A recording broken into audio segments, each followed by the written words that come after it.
And the boss is brutally hard. All right, next we went to the Fallen family because you can't have Diablo without the Fallen. These are the classic Diablo demons. A little bit of background on them. They used to be these exalted demons that were Azmodan's right hand.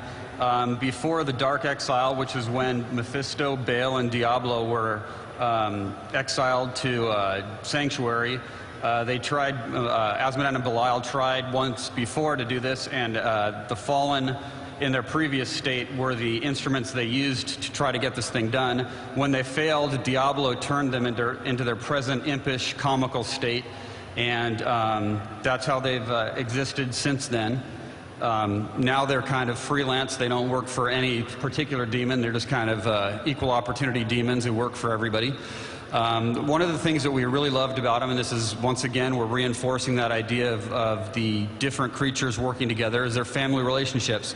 And the classic family relationship, of course, in the Fallen family is the shaman and the imp, which is not going to play for us. But you've all seen it. The shaman resurrects the imp and throws fireballs. We upgraded their look, obviously. But that's where we took as a starting point for this. You know, when you run in, the first thing, of course, you want to do is head straight for the shaman, or he's just going to keep, you know, resurrecting all the imps that you kill. So the next thing we did was have videos that don't work on any of these. Are they working over there? They're working on the screen. I don't know what to do with that. Well, we'll just continue forward. So we made the Fallen Overseer. He's basically a bigger version of the imp. He's stronger, but he has a battle cry. And what's interesting about this is when he appears with a group of fallen imps, he makes them braver. If you recall in Diablo 2, the imps had a tendency to run away in fear when you killed one of them. When the Overseer shouts his battle cry, they get braver and they get tougher. They have less of a tendency to run away, and they're a little bit more difficult to kill.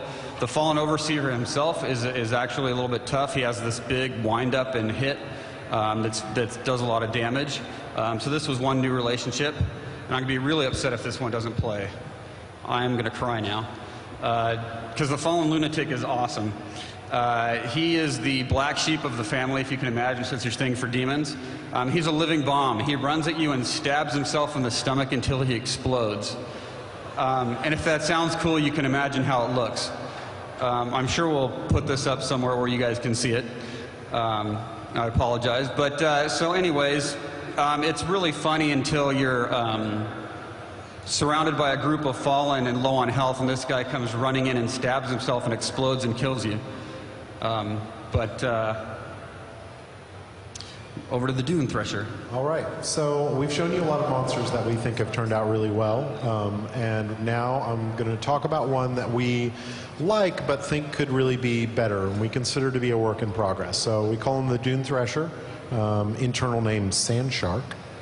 Those of you who've seen the movie Tremors probably get the idea of this monster, or at least our original idea for him, which was, you know, that if you haven't seen the movie, it's really cool. It's a horror movie where there's these bunch of crazy carnivorous giant worms that live under the desert, and if you stand on sand, they eat you, and if you stand on rock, they can't get to you.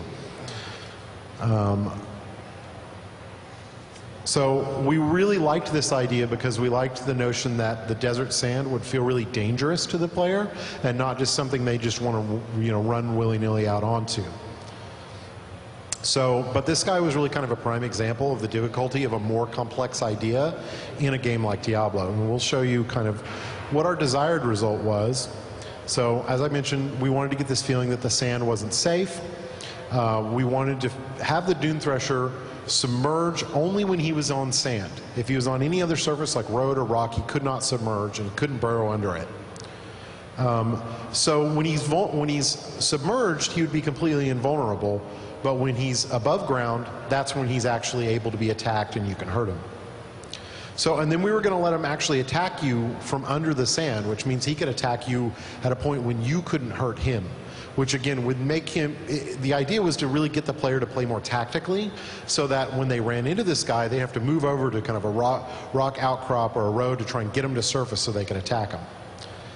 So the actual result, which I'm going to guess won't play. There you go. At least it's predictable in its inconsistency. So players confused whenever the Dune Thresher was submerged. They just didn't see him. He had this cool fin that would stick out of the ground, but with all the effects and demons and all that crazy stuff going on, you just couldn't see it. So we tried to play up his attack when he was underground, but it just looked kind of silly. We had him diving kind of through, and it was very confusing. Like, is he above ground now or is he not? And then once players kind of finally did figure out how he worked, they didn't play more tactically. They just ignored him. They were like, oh, well, I can just go to the next screen where there's 100 other monsters and I'll kill them instead and just ignore that dude. So it didn't actually work.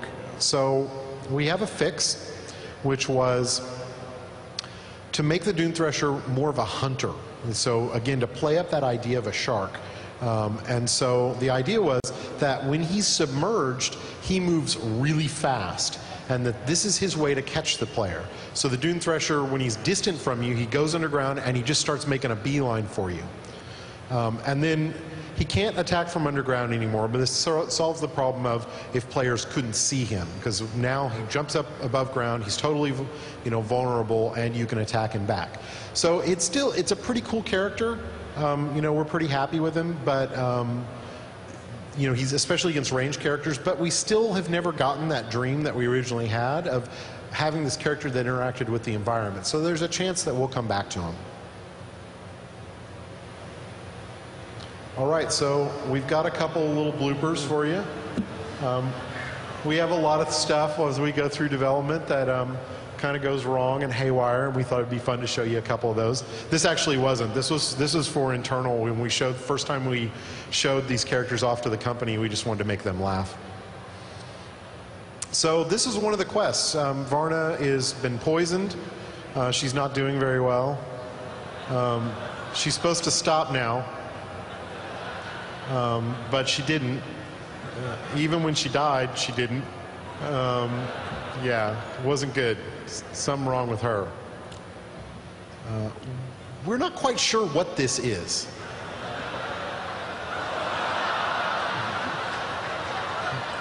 But we do recommend you stay away from it. So that brings us to the end of our presentation, and I think we have some time for some Q&A.